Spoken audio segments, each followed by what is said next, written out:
Jumbo, fellow adventurers, I'm Mike Dooley, here to remind you once more that your thoughts become things. And I'm going to do it today by dropping another edition of a week's worth of spiritual tune-ups. These were broadcasted live this week. My answers to fellow adventurers' questions about life, dreams, and happiness, and each one took 5, 10, or 15 minutes. We've sewn them all together for your viewing and listening enjoyment. Sit back, relax, and enjoy.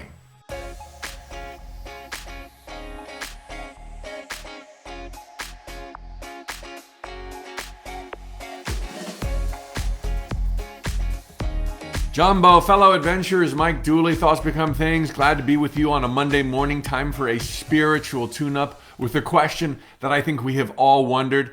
I have touched on answers to similar questions in the last 300 spiritual tune-ups, all of which are available at Facebook and or Instagram, by the way, speaking to animal consciousness, animal reincarnation.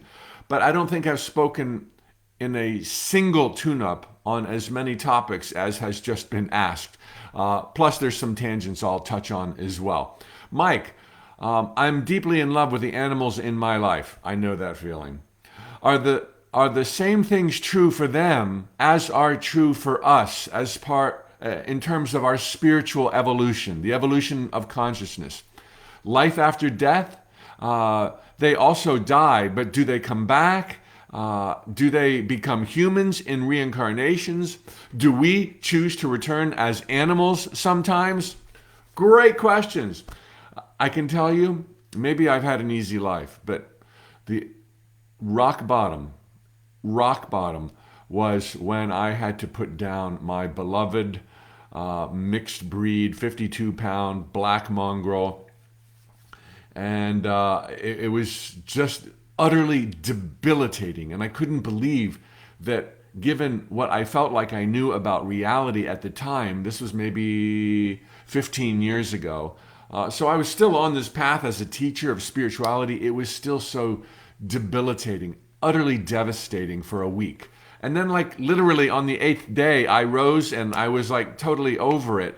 But I know that feeling. And that feeling of grief in any situation, this is a bit of a tangent, always comes from our adherence to the physical senses alone, blinding ourselves to the greater truth that love is love forever, that we're always together with people and ideas and animals that have touched our hearts. So, if anybody's grieving right now, I understand. It's understandable, but you can't be separated from an animal or anything that you have fallen in love with. You are together forever in the most magical of ways. So, do animals have souls? No, not in the way we have souls. Are they a part of God? Oh my God, they're pure God. Are they divine? Are they connected? Do they have a higher purpose? Oh my gosh, yes. But we speak of our souls simply to put a handle on the distance we've created through our naiveties. And so here we are thinking we're mere mortal, thinking that life is happening to us, while we do have a higher self that we often ignore or are oblivious to, and or a higher, if you will, focal point that creates a tree of incarnations. Our soul is the mothership. An animal doesn't need, nor does an animal create, that separation where they're all about their physicality. Animals know their greater place in the scheme of things. They know that they are to spark love. They know they complete the ecosystems. They have a mission, and they're conscious of it as they prowl and walk and fly and swim through this oasis, these magical jungles of time and space. So because we have created a separation with our physical senses to here and now versus all else, and usually it's cut off, we speak of that other part of ourselves, that higher part of ourselves, that more complete part of ourselves as our soul. Animals don't create that separation, therefore they don't need to have that soul, and the separation is only to our senses. There is no real separation between you and your soul. You are one and the same. But you don't know that, so we call it a soul. Animals are not self-reflective. They don't wonder about the meaning of life. They live in the eternal now in ways that we aspire to doing.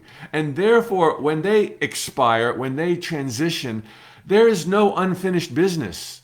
They played full out. They were in every second of their waking life. They were present and connected. So there is no unfinished business. And that means, generally, there is no reincarnation of most animals. An iguana, a cattle herd, doves or bald eagles or alligators or dinosaurs. There's no need for reincarnation because there's no unfinished business, because they were totally focused here and now. The one tiny exception, and I got this reading, I believe, the Emmanuel books by Pat Rodgast. Excuse me for the poor pronunciation. Animals that are deeply loved, they have within their being an awakening, unlike all other animals that are just part of God dancing in the ecstasy of physicality. Animals that are loved all of a sudden have this current going back and forth with a person or a family. And this current creates depths and dimensions to the love that they would never have otherwise experienced. And therefore, there is unfinished business. Unfinished business in that they just want to explore more this magical concept of loving and identifying and furthering and going deeper. So some pets, I will tell you, I will say, do reincarnate, maybe with another family and or reading James Van Praagh, back to the same family. When I lost my beloved dog that I referenced just a moment ago, one of the things that helped me so much, always go to truth. It is the soothing balm that'll get you past grief or confusion or anything of the like. I found this book I happened to have in my closet that I had never read, James Van Praagh, Talking to Heaven. And there's a chapter in there about pet consciousness and pet reincarnation. Not animal reincarnation, pet reincarnation. I know that these are words, they're slippery, but understand generally an animal, a goldfish, an otter, a beaver, they don't need to reincarnate, they don't have the unfinished business. But beloved pets have been taken to a further place in the evolution of their consciousness, and they very often will come back. I had a dream of my beloved black dog one time, and I think it was a year after he passed. And the dream was that he was with another family, and that I was walking in some neighborhood and I saw him and he saw me and he was so happy and he ran to me, and then halfway he stopped and he turned around and ran back to the family, and then he stopped and then he ran to me, and I remember thinking, he's back and he's in love and he's continuing to evolve. And I had my turn with him, my chapter with him, and it was great. I had gotten to a place of peace, and now he's learning with another family, taking that love elsewhere. And it was like liberating, empowering, beautiful, no jealousy, no problem like that. So yes, pets can and do reincarnate. Do pets ever come back as human beings? According to Seth by Jane Roberts, as I've shared in another spiritual tune-up, no.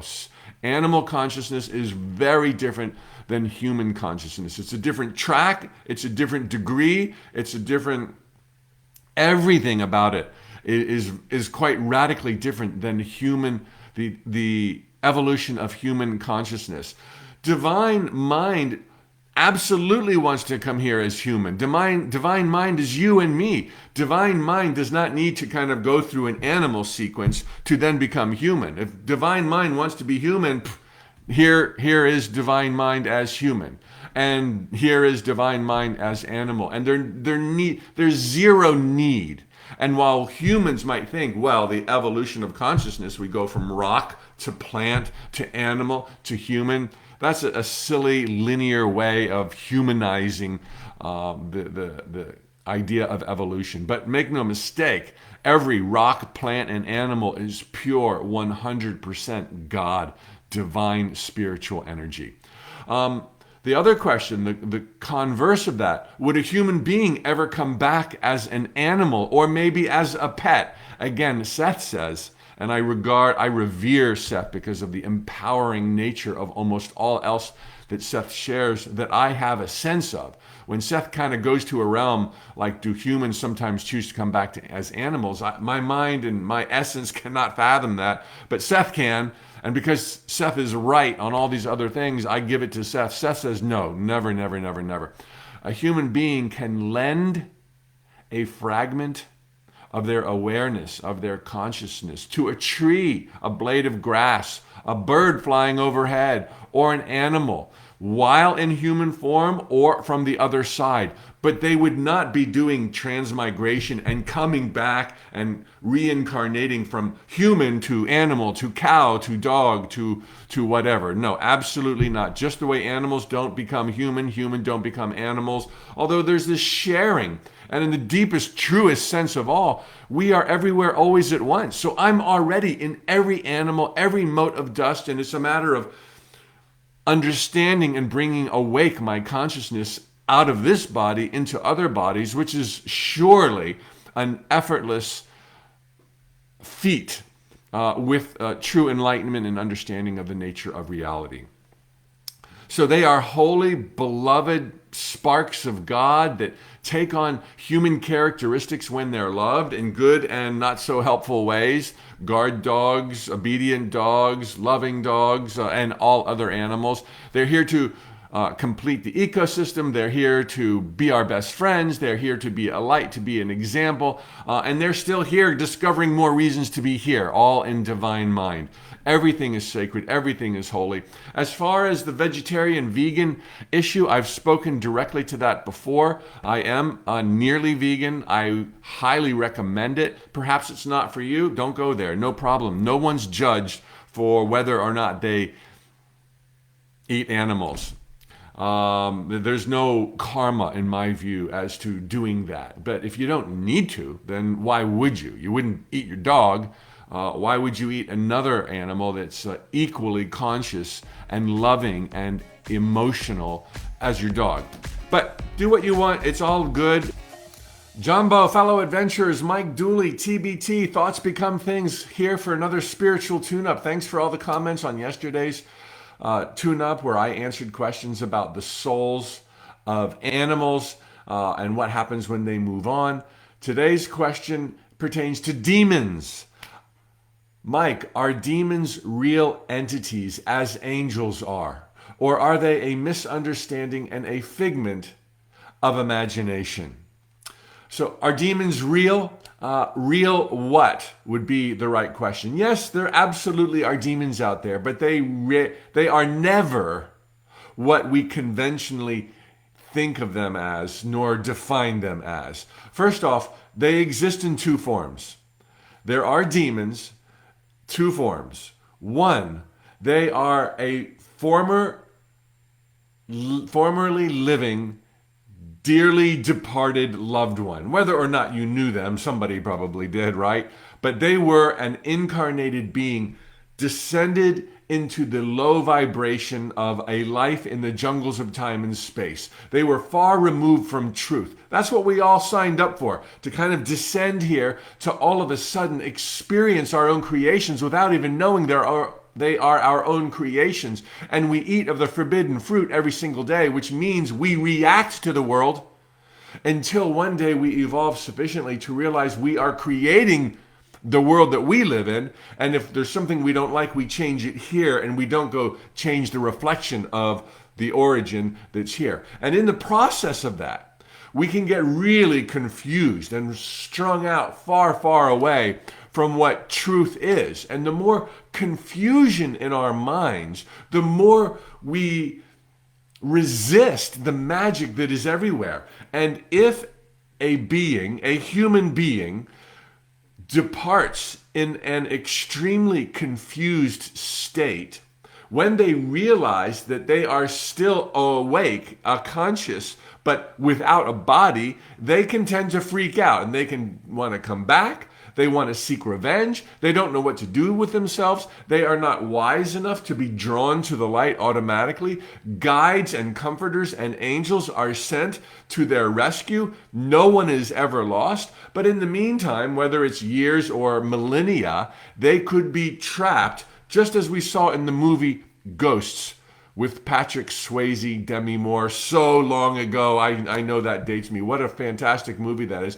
And so many other movies depict ghosts as they truly are. Confused and trapped humans, the spark of the divine that's just had an experience in the illusions, who don't know where to go or what to do next. And their beliefs are so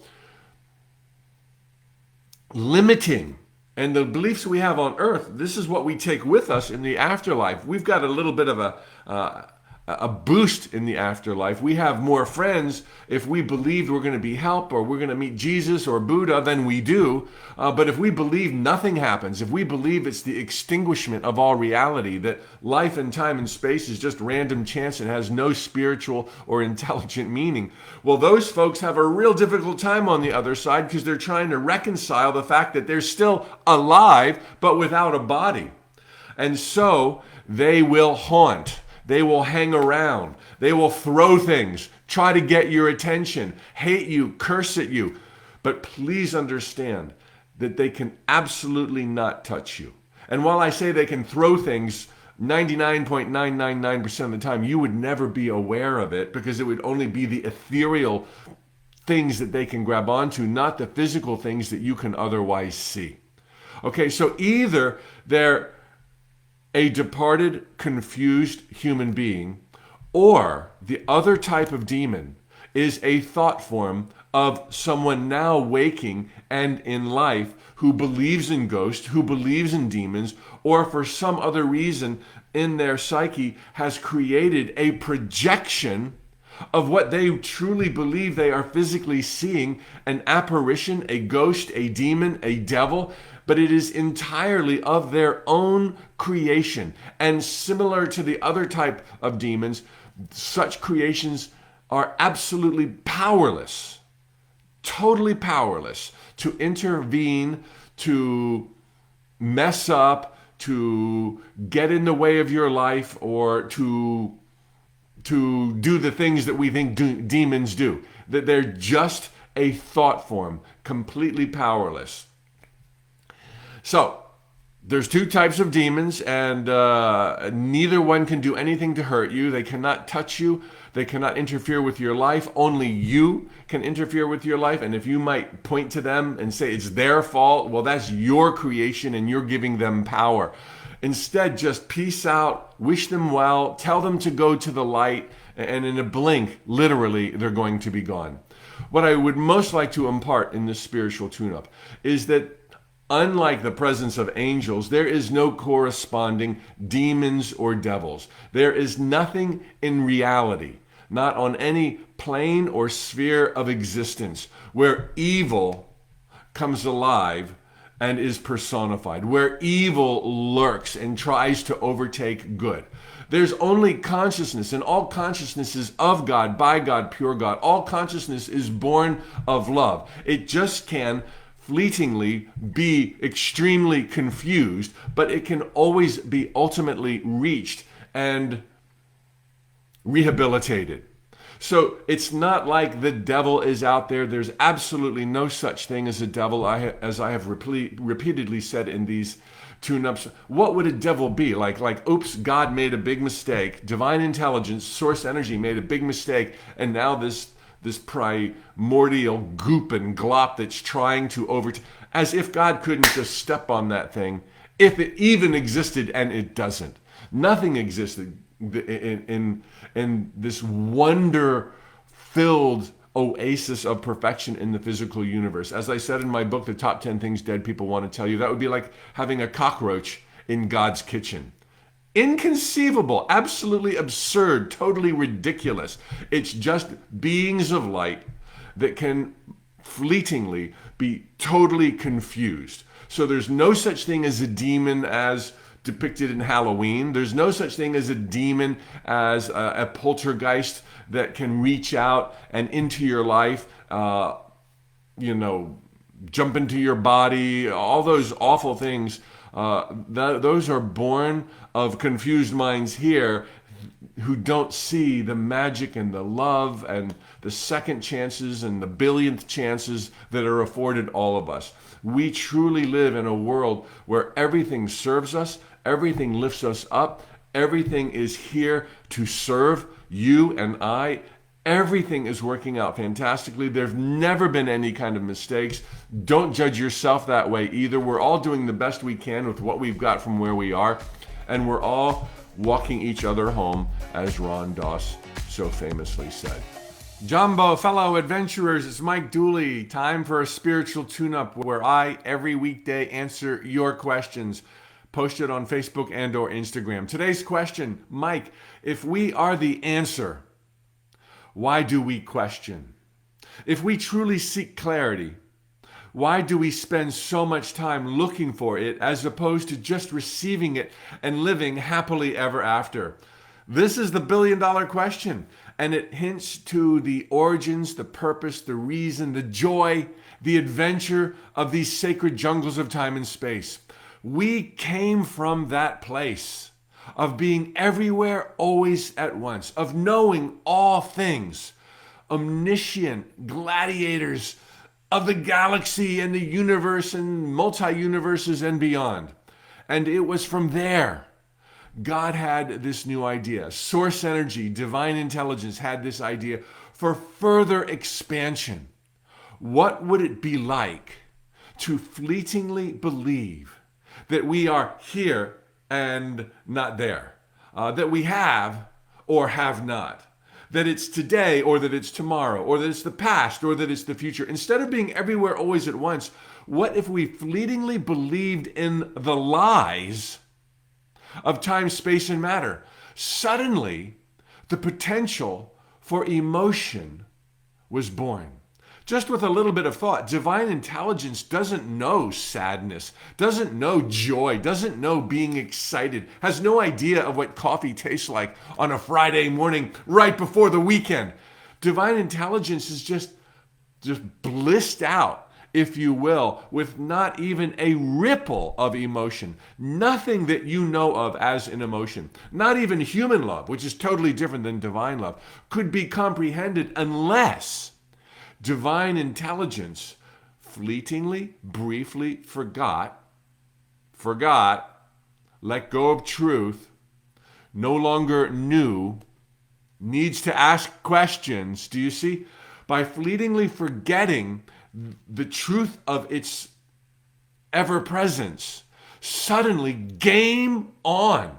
The razor's edge of reality creation, where you can be led by your dreams to go from here to there. Oh my gosh, I want to go there. You're already there. But by forgetting it, now you have an adventure. And on your way from here to there, you meet people, you fall in love. Lions and tigers and bears, adventure, drama, highs, lows. Oh my gosh, none of that is achievable when you already know you're there. When you know that you're always safe, when you know that everything is supremely well.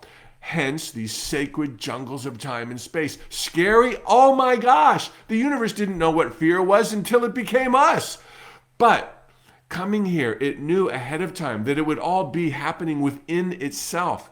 That it would also be everywhere always at once, even though one aspect of itself would not remember it for the duration of an adventure. But an adventure is happening in a blink.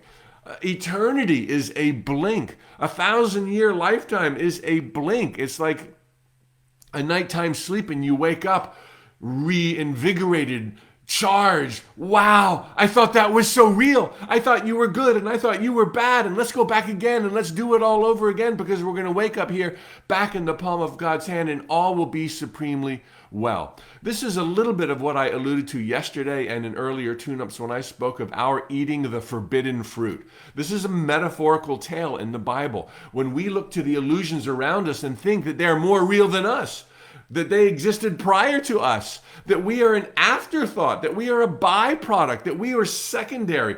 You are the prime mover of these sacred jungles of time and space, but you've hidden that awareness from yourself so that you could be swept away in the drama and the joy and the absolute bliss that is here, feeling the love rain down on you. Once you began to ask some questions. And yes, you're totally right. The questions are us. We are the answer. But so is it everywhere. And until you realize that you are source, you're going to be reacting and looking and negotiating off of players around you. That's okay. That's okay. Have fun. Find people to hang out with. Find people to have deep discussions with. Find people to play with, to ski with, to search with, to dive with, to sail with, to study with, to work with, to make $1 million with. Do all of that, and along the way, ask questions. Who am I? Why am I here? This is not an ambition, or asking questions is not done with the goal of totally obliterating the illusions and suddenly being everywhere always at once. No, that would defeat the whole purpose of coming here. No more drama, no more emotions. But by asking questions, you can awaken within the dream and keep the dream going.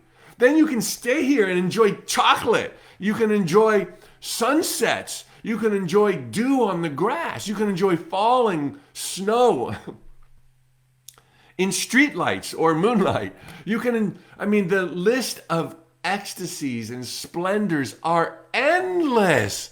And that's why we're here, because only by emerging from the darkness, if you will, from unknowingness, from ignorance into the light, can we be just riveted and ecstatic and engaged in all the things that we are as human beings. So continue to ask questions. If you ask somebody else, if you ask me, or you ask yourself, it's all good. You do have the answers, and so does everyone else. And by playing off of one another, my gosh, we can get that much further along. I once asked the alien beings, Frank, channeled by Tracy Farquhar, because they view themselves, even though they're from planet Brohashka. I know that sounds weird. You got to read our book, From Deep Space with Love.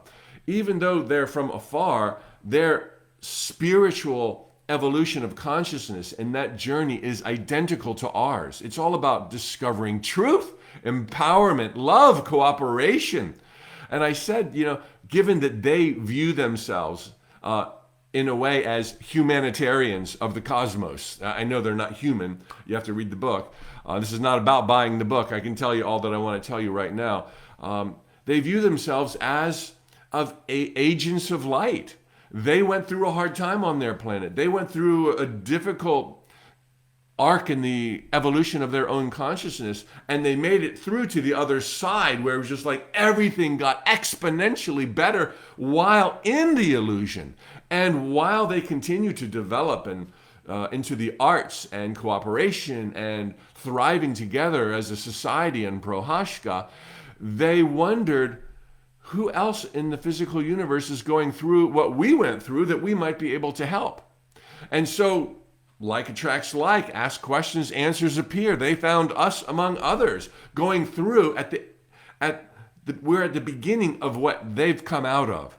A breakdown of civilization, a breakdown of communication, looking at ourselves as victims, looking at the others as perpetrators, splitting up into these polarized groups.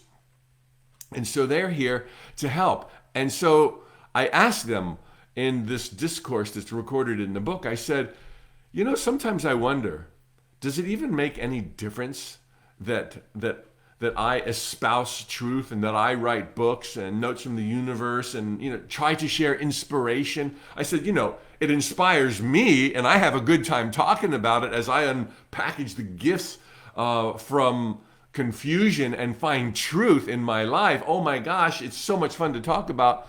But, I know that many people I reach in audiences or book readers, they might get psyched up for a day or an hour or a year, and then they might go back down into the dark night of their soul. And, does it even make a difference? And they laughed, and they said, we often asked the same question of ourselves. But with a little bit of contemplation and reflection, the answer was, how could it not help to be a light? How could it not help to ask questions? How could it not help to connect dots for those who are asking those questions? We are summoned by them as an extension of them. There is you and more you. I'm another part of you. You ask a question and then you find me doing a spiritual tune-up or a book or a course or a whatever. And it's the same for me. And then, of course, you look at the masters, the ascended masters recorded in time and space: Buddha, Jesus, Krishna, I don't even know all the names, Babaji. And what were they doing but sharing truth to people who already had the truth within them but didn't know it? And by being kind of on the outside of their periphery, sometimes when you hear somebody else say something that resonates as pure beauty and empowerment, you give yourself permission to connect those dots. Whereas in your own funk, with your own beliefs, and sometimes the prison that they create around us, we are not able to yet see ourselves do that for ourselves on our own. So I think by all means, ask questions, share answers, ask yourself, ask others, read books, discuss it. Everyone can get there on their own.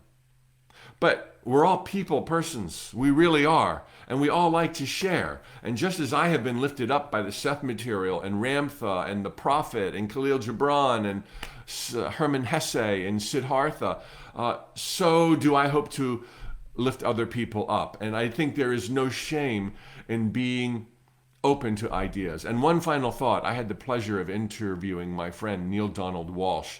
And he questioned whether or not he was really channeling as, source energy, God, in the Conversations with God books. And I said, how do you know you're not just making it up? And he said, I asked God that same question in my journaling when I write and answer questions that produced some of the most profound books I have ever read in my life, Conversations with God. And God replied, Neil, don't you think I'd use every resource, avenue, trick possible to reach you with the truth, given that you're asking the questions? Ask the questions. And don't you think, Neil, I would use your imagination? Of course it's just your imagination. Who do you think divine energy is?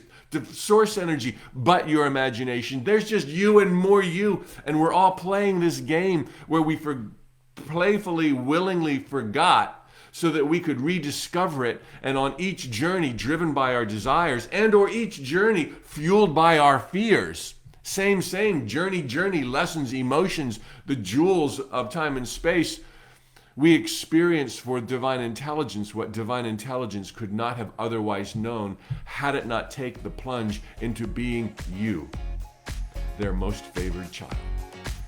Jumbo, fellow adventurers, happy Thursday. Time for a spiritual tune-up. Sorry for the delay. I had to go track down my dog so she wouldn't start barking in the middle of this. Today's great question posted by you, and thank you so much for the great questions. Boy, they're getting better and better in my opinion. Not that they weren't always awesome. Mike, you've said to focus on the feeling. Keep it general, and that our good thoughts are more powerful than our bad thoughts. Don't worry that you worry. I've wanted a biological child for a long time, and things finally seem to be lining up with this last pregnancy, and still I miscarried. How can we deny the anxiety and discouragement that is real with experiences like these, and at the same time not feel like it was the anxiety and stress that caused the negative outcome in the first place? If thoughts become things, why don't we see more women over 45 and 50 having babies when we know that is what so many truly desire? Wow. Okay, I can so relate to this because I'm a late blooming first time dad. My daughter was born when I was 53. My wife was 15 years younger than me, so the clock wasn't as ticking as it could have been, but I have so much to share with you here right now. Hang on. But first, don't let your physical senses deceive you. Don't see this thing out of kilter, out of proportion from what's really going on. It seems like what could well be the absolute greatest joy of your life, being a parent. And I will tell you, it is mine. Hallelujah. The greatest joy of my life. And I didn't even know it would be half as good as this. And we wanted it very badly. It seems like everything is riding on whether or not you conceive. Oh my gosh, the enormity of the weight of the world on your shoulders. It's like all or nothing. That's the trick, the hook of living in these jungles of time and space, realizing that it is never all or nothing, and that we want to define our end results wisely and do what we can while knocking on all doors and living a really balanced life so that we can allow the best of the best of the best of what is custom tailored to our growth and joy and glory can present itself seemingly effortlessly. Okay, and that's what awaits you. You're in a really good place. You got so much right, but let me take this step by step. When will we see women over 45 and 50 and 60 conceiving and having healthy babies and having an awesome family life? We will see that when they see that. When we as a society see that. It's there. Some are having it. Janet Jackson and others. But this will become normal as we start living more spiritually aware lives, healthier lives, taking responsibility for all things, including our joy. That's going to automatically extend our lives and extend the time frame within which we can procreate. Okay? And you are so right about my teachings. Everything you said about what I advocate is spot on. But there's a slight little adjustment I would make. Don't worry even that you've got this anxiety. Don't worry that you worry is correct, something that I say. Your positive thoughts are so much more powerful than your negative thoughts. Thoughts in alignment with truth, that you're a gladiator of love and joy, capable of all things, including having your own family. Oh my God, it is written. It is destiny. It's going to happen. Don't worry that you worry, and don't blame yourself that, oh my gosh, I think that was me. That was my negativity. That was my anxiety. You can be anxiety ridden. You can be negative and pessimistic. You can carry the weight of the world on your shoulders, and it can still happen for you. I can tell you it happened for us. We were worried about those same kind of things as yourself. But keep on keeping on, doing all you can with what you've got from where you are, moving in the direction of parenthood. And don't blame yourself, but if you do, it's still going to work out for you. All right? So you keep on trying, and even when you get to a place where it seems hopeless, you can still come around the corner. That's how inclined you are to succeed. But now let me get to my other teachings where I feel like there's room for an adjustment. Okay, I teach not to micromanage. You got that. I teach to have generally stated end results. I teach that it is beyond priceless to wisely define your dreams and desires in a way that gives the universe infinite latitude to reach you. Get to the crux of what you really, really want. And it's plain as day, what you really, really want is a family and to be that mom, to be that parent. And I'm speaking to so many people right now who are going to be going through or are now going through exactly the same thing. What you really, really want is joy. You think you're going to get there through parenting. And then the how of the parenting for you is to conceive. Conceiving is a great way. It's a fun way. It works for so many people. Most people, you should be trying this until you just can't try it anymore. Okay? But it's not the only way. And that might sound devastating. And you might say that's not fair. And you might say, don't go there, Mike, because you know where I'm going with this. Knock on every door, turn over every stone to say that I want to have a child. I want my happiness to come to fruition. And it's going to happen this way. Does put too much pressure on yourself. It's better not to have the pressure, but you can still succeed with the pressure. But moreover, it closes the doors to other possibilities. And at this state in the evolution of our consciousness, given where we are as a whole in this civilization, we generally do not know what our other thoughts and beliefs are. Do you believe you're worthy? Do you believe you'd be a good parent? Do you believe that you have a clean slate of innocence and optimism based on prior lifetimes? I mean, none of those questions can I answer about myself. I don't know if I believe I'm worthy. I don't know what I brought over from a past lifetime. I know we're not limited by past lifetimes, unless at some level in this lifetime we're still agreeing to that belief, that contract, that whatever, which we can rip up on the fly, which is why you keep trying to conceive, and you should keep knocking on that door. But you don't really know if there's some genetic, biological, karmic, contract reason that may be blocking you, that may be blocking that one way. And it may be that you can't work around it unless you do some really deep work that maybe you're just not going to do in this lifetime. You can't know that. I don't know that about myself. You don't need to know that to keep knocking on all the doors. My wife and I married at 50, tried for a couple of years. Years is like decades. It's like eternity when you're in your 50s and you want to have a child, even if you're a guy. But we remained aware of what our other options were. And while we did not go down those paths yet, we were on the cusp of looking into fertility treatment. We were on the cusp of looking at in vitro. We were on the cusp of looking at surrogate possibilities. We were on the cusp of all kinds of crazy testings for ourselves. We were on the cusp of looking into adoptions. On the cusp. We would have very soon begin knocking on those doors. And I would say, there's no harm in getting aware of what those things are. And here's the coup de grace of what I wanted to share with you right now that I think perhaps paints a picture in truth that is so meaningful right now. One of my favorite authors, and probably yours too, is Khalil Gibran, the Lebanese poet, artist, author, Khalil Gibran, Gibran, who wrote a timeless treasure that is known and sold the world over called The Prophet. Prophet like Messiah, The Prophet. If you haven't read this book, everybody watching this right now, if you haven't read that book, Google a free copy right now, and or better, buy a copy for life.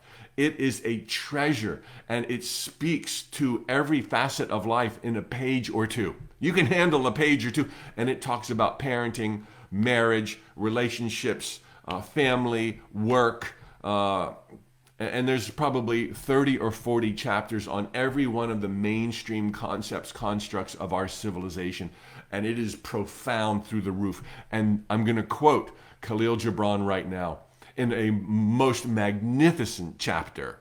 This is a teeny bit of it. Your children are not your children. They are the sons and daughters of life's longing for itself. They come through you, but not from you. And though they are with you, yet they belong not to you. The concept that having a child that's biologically of your own flesh, being different than having a child that's not biologically of your own flesh, as two different things, is complete nonsense. It's complete heresy. It is the lie of all lies. Yes, there is something going on when it's your flesh, and they might have your skin tone, or they might have your funny hair, or they might have a few quirky mannerisms, but they are no less your child than if they were adopted or surrogate, or all the things that are now available for parents wanting to conceive. The child on the other side sees the probabilities, sees the options, knows that you're knocking on other doors. And that child on the other side has chosen you as much as you have chosen it. And it will use the vehicle of your physical body paired with your partner if that's the most practical, viable option, given all of your other beliefs, inclinations, desires, etc. But if for any reason, whether it's genetics or just things not functioning properly, or beliefs, it will choose another probability, and it will know who's about to conceive or who could possibly conceive, who would be in on this caper. And there would be this agreement between the carrying parents and the child to be born and the adoptive parents. And there would be zero difference and zero chances taken and absolute perfect synchronicity, matching the child that wants to be raised by you to the parents that will be given that child. And while to the physical sense it will be like, oh, at the last second we found out about this adoption in 5 states away or in a different country or this or that, the circumstances will seem random, haphazard, last minute, unpredictable. Suddenly the surrogate parent reneges, changes their mind, and at the last second you find a new baby born who's also had a last second change of heart by the birth parents, and suddenly it's matched up to you. Or you go to an orphanage, or the weirdest things are never random, never random. By divine order, which is all that exists, and you want your child wants you, it's going to happen. And somebody said something very heartbreaking, a misconception several tune-ups ago when I talked about this. They said, when I said your children picks you as much as you pick them, they said, well, I don't have a child and it's too late now, and that really breaks my heart because it means no child picked me. The only reason somebody does not become a parent is through their own choices, intentional or otherwise, never because there wasn't a child that didn't want to be born. And don't think that life is about having babies. It's just an option. And as much as it's been something thrilling for me, that doesn't mean it's for everybody. It is not for everybody. It is so not for everybody. Only you know what's right for you. And if you're lit up by this and you're drawn to it and you want to be a parent, there are a lot of ways. And insisting that it be your own biological creation, it is messing with the cursed house. It is micromanagement. If you want to do that, by all means, knock on that door and give it your best shot. Day after day, week after week, month after month, year after year, decade after decade. But don't necessarily, unless your intuition and heart tells you otherwise, let it be the only thing you consider. Because if parenting and creating a family is what you really want, there are other ways to get there. There really are. And you will find, as I'm sure you can interview adoptive parents, that the connection between an adoptive parent and my niece's one, the most amazing sweetheart of a child, niece, grown-up adult, I love you, no different, zero. There are too many stories that will reveal the exact same thing. Love is love, and even if they're yours biologically, they're not yours. They're another form of the divine that came through you. And whether they come through you or come through somebody else doesn't change the connection that you can have, that you can foster, that you can relish, that you can enjoy. I'm not saying you must go out and adopt. I'm saying go for the genetic thing if that's what's so important to you. But if you're finding that it's not working and you are finding the doctors are telling you it can't happen or won't happen, at that point, I would have begin looking at other options. Realizing what you really want is that connection, that family, and you can so have that. Just don't micromanage. Just don't insist. Continue to live your life on all fronts as my wife and I did. Not that we're perfect by any stretch, but we didn't let our happiness get hijacked by, we want a baby, it's not happening. We continue to live and love, enjoy each other, travel, work, be creative. You can do all those things, and that'll take the pressure off this one area of your life as well. It'll happen at the perfect and right time for you. Open your heart, open your mind, consider all things. That'll take pressure away from conceiving. Hello, adventurers. Mike Dooley, Thoughts Become Things. Time for a Friday spiritual tune-up. Thanks for joining me. A lot of great questions this week. I'll answer your question if you post it below on the day of a broadcast, Facebook and or Instagram. Today's question, really straight to the point, and another heartbreaker, potentially. It's all in how you choose to see it. How to heal a broken family. All right. This might take you to some places you're not expecting to go, but it's all good, and there's no need to carry around a broken heart when you understand the truth of reality. We're all here, brothers and sisters, trying to make the best of this, walking each other home, as Ram Dass said. First and foremost, you don't have to fix anything, okay? Sometimes those in a blood family or an adopted family, in the nuclear family, are of the same soul family, so to speak. Just, to put a word on it, there's a deep connection, prior lives, trading roles, you work good together. And so the family decided to do it again. They learn at the same rate, they have the same sense of humor, they love each other. And so that's one kind of a family. Another kind of a family might just be, hey, I'm ready to soar on my own. I'm really not all about the silver spoon, being pampered, being guided. I want to bust a move and blaze my own trail. And somebody might choose a lifetime or a family that's actually not that supportive, maybe with very little in common, so that they will be more inclined, more likely to stand on their own two legs quicker, to have an entirely different kind of life. What comes to mind right away is the Broadway show and now Disney movie Hamilton. Alexander Hamilton, the kid was an orphan in the middle of the Atlantic Ocean, a Caribbean island.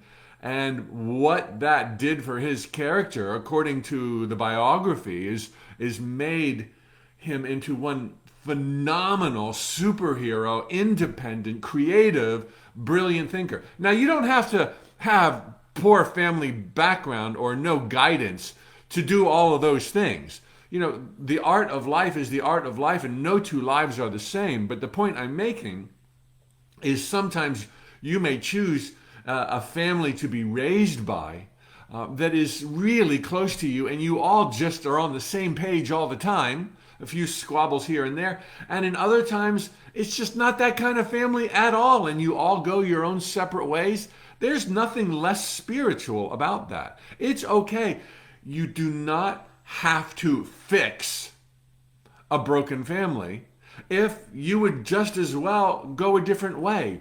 You do not owe anybody anything, not even your parents. And they, apart from obviously bringing you into the world and thereby agreeing to provide shelter and guidance to the best of their ability for as long as you're around, they don't owe you anything. Brothers and sisters don't owe each other anything. Better to be in each other's company at a pace and a frequency that's comfortable for you all than to overdo it, overplay it, think that there's some kind of sacredness to the family bond. There's no sacredness. You could easily have a much closer, loving friendship bond with a human being not in your family than perhaps with everybody who's in your family, and that's okay. So the first point of two major points I want to share in this answer is you don't have to go fix it. You can go your own way with love in your heart and kindness, and decide on the fly whether or not to send holiday cards or recognize birthdays. It's all good. Again, with love in your heart and just being the awesome person that you are, there's probably going to be plenty of kindness and love to share with those, even if you don't feel too much like a kindred spirit with them. So I'm not saying, turn your back and go away, but you could do it lovingly. All right. Second point I wanted to really make, for those who really feel like, look, this is sacred. It's sacred to me. It's meaningful to me. I might not owe them anything, but I want to serve them. And they might not owe me anything, but I'd love to be in their sphere. I really feel them. For whatever reason, intellectual, emotional, biological, if there is that kind of a relationship and it's kind of on the rocks, recognize that the brokenness is the first step of the healing. It's the manifestation that something needs to be sorted out in your mind, in their mind, in communication, in respect, in cooperation, in the functioning of the family and the roles you want to repair. The breakdown is the first sign that a healing has begun. And should you so choose to go and make amends, accept apologies, give apologies, see things from their perspective, walk in their moccasins, more power to you, go for it. They may not respond. That's okay. Peace, love them anyway. Look, it's all happening inside the heart of God. All of us are inseparable. We're all incarnations of one another. You're a reincarnational aspect of me and I am of you in the deepest, truest sense of it all. We're all God come alive in this dream of life. And so sometimes you're not going to see eye to eye in a lifetime, but you've got eternity to actually get back to being one with that person and understanding what they were going through and they understanding what you were going through. So by all means, go for it. They might not reciprocate, or they may be trying to reciprocate, but as to the point one that I made, you're just like not there. Like, look, I love you, and yet let's stay in touch, and I'm going to honor you, but I don't need nor want the intensity of a daily, weekly, monthly, yearly kind of relationship. So brokenness is the first sign of a healing, should you want a healing, and should it be mutual, because you can't force them, you can't make them, you can't. As I teach with Thoughts Become Things and Living the Life of Your Dreams, there's the Bermuda Triangle of manifesting. You can never be assured of manipulating a certain person to behave a certain way. Now, you can draw people out of the masses that will compliment you, and they're just as sacred, spiritual, and wonderful, and could have as much a loving impact in your family life as somebody of blood, but you cannot insist on specific behavior coming from a specific person. You can wish for it, you can influence it, you can, fall into their perception, and they will pick up your love, your concern, your thoughts, but you can lead a horse to water, but you can't make him drink. So you cannot force this thing to work if it's only you trying to make it work.